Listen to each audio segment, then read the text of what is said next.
নমস্কাৰ আজি 23 December 2025 all Assam Miri higher secondary স্কুলৰ NSS টিম আৰু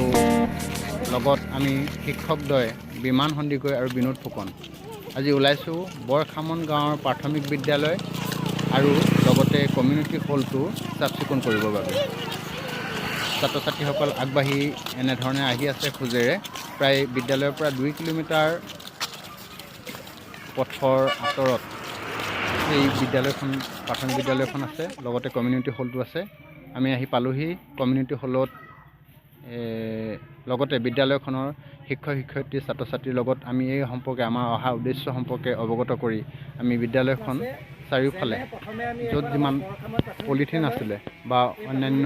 পেলনীয়া বস্তু আছিলে সেইখিনি চাফ চিকুণ কৰি বিদ্যালয়খন সুন্দৰভাৱে চাফ চিকুণ কৰা হয়। এই ধৰণে ছাত্ৰ ছাত্ৰীসকলে NSS টিমৰ একাদশ আৰু দ্বাদশ শ্ৰেণী all Assam Miri higher secondary স্কুলৰ NSS টিমৰ ছাত্ৰ ছাত্ৰীসকলে এনেধৰণে চাফ চিকুণ কৰা দেখা গৈছে।